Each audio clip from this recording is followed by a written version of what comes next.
On you my dear PT Usha, कैसे आप ये बोल सकती हैं? ये हमें सिखाया गया है हमारे देश के द्वारा, हमारे अभिभावकों के द्वारा, कि जब भी तुम्हारी तरफ कोई गंदी नजर से देखे, जब भी तुम्हारे साथ कोई छेड़छाड़ करे, तो भाई डट के बोलो। जैसे मैदान में खेलती हो उसी तरह से डट के बोलो, और हम बोलेंगे और न्याय लेके रहेंगे।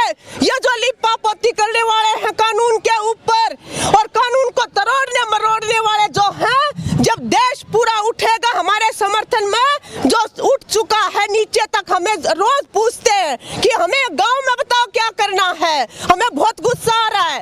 तो ये जब होगा तो इस तरह के लोग जो हैं ये तिनके की तरह से बह जाएंगे। ब्रजभूषण मतलब क्या 30 बार खा समझता अपने आप को? 40 केस है इसके ऊपर।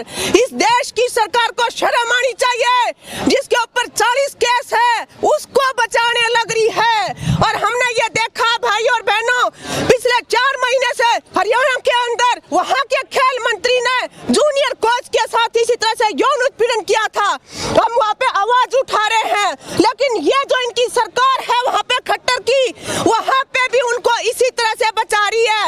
इनको मंत्रित्व में बिठा रखा है, इनको WFI का अध्यक्ष बना रखा है, और उन पदों का दुरुपयोग करते हुए ये उन लड़कियों का, उन परिवारों का जो न्याय की आवाज उठाने के लिए आगे आते हैं, उनका जीना आराम कर देते हैं। बात कर रहे हैं ब्रजभूषण, उसको अधिकार किसने दिया कि वो जो है टीवी के ऊपर आके इंटरव्यू करेगा? हिंदुस्तान में supremacy of law, rule of law, कानून का राज स्थापित रहेगा या नहीं, क्वेश्चन इस बात का है। पॉक्सो के तहत जब FIR दर्ज होती है तो अगर एक साधारण आरोपी होता है तो सबसे पहले वो जेल के अंदर जाता है। ये क्यों ब्रजभूषण जो है खुलेआम वो टीवी के ऊपर इंटरव्यू कर रहे हैं? लगातार एफिडेविट्स में जिस तरह के एलिगेशंस, इतने सीरियस एलिगेशन थे, सुप्रीम कोर्ट तक को कहना पड़ा कि एलिगेशंस आर सीरियस।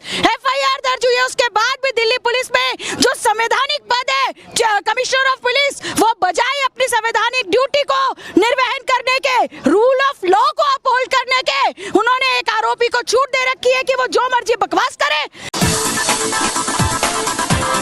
देश के प्रधानमंत्री उनको बचाने पे लगे हुए हैं। वो साफ कह रहा है कि आज देश का प्रधानमंत्री कह दे, गृह मंत्री कह दे मैं इस्तीफा दे दूंगा, तो प्रधानमंत्री कहता क्यों नहीं है? इसका मतलब प्रधानमंत्री और गृह मंत्री उसको संरक्षण दे रहे हैं। आपके ऊपर लग जाता आरोप तो बिना जांच के आप जेल जाएंगी?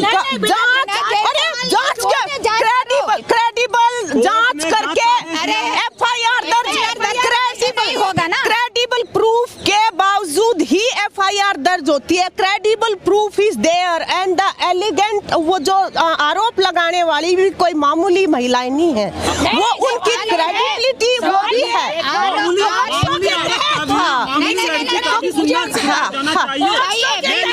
पॉक्सो के तहत केस दर्ज होते ही जेल में जाना होता है, ये लॉ है। आप इधर सुनिए, ये लॉ है। पॉक्सो के तहत झूठा सच्चा ये बाद में तय होगा, ट्रायल तय करेगी, ये रिलीज करे। पॉक्सो के तहत बिल्कुल उसको जेल जाना पड़ेगा। पॉक्सो के तहत FIR है, लगता है अगर मेरे ऊपर भी लगता है, अगर पॉक्सो के तहत FIR है तो उसको जेल जाना ही होगा, ये रूल ऑफ लॉ है।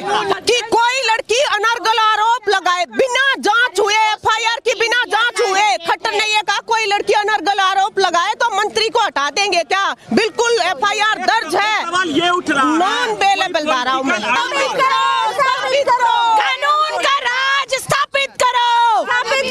स्थापित करो। ब्रजभूषण को गिरफ्तार करो, कानून। देखिए, कोई भी आरोपी जब उनके ऊपर आरोप लगता है तो कोई भी तो ये मानता नहीं है कि मैं दोषी हूँ, इसीलिए कानून का राज होता है। शिकायत हुई है, FIR हुई है, FIR के बाद प्रक्रिया है कि अरेस्ट किया जाएगा, क्योंकि पावरफुल आदमी है, गवाहों के साथ छेड़खानी कर सकता है, दस्तावेजों के साथ टेम्परिंग कर सकता है। इसीलिए ये कानून का राज के पॉक्सो के तहत, क्योंकि FIR है, इसलिए उसको गिरफ्तार करना चाहिए, गवाहों की सुरक्षा होनी चाहिए, और वो दोषी है या निर्दोष ये कोर्ट तय करेगी। Time bound scientific fair inquiry investigation होके चार्जशीट फाइल होनी चाहिए, उसके बाद जो है स्पीडी ट्रायल होनी चाहिए। वो दोषी है या निर्दोष कोर्ट तय कर देगा। देखिए, इसीलिए तो हम दिल्ली पुलिस को कह रहे हैं ना कि क्यों फेल हो रहे हैं, इसीलिए हम कह रहे हैं FIR करो। दिल्ली पुलिस की जिम्मेदारी है कि वो क्यों नहीं उसको अरेस्ट किया गया अभी तक, क्यों नहीं उसके पास इन्वेस्टिगेशन के लिए आपने नोटिस भेजा है?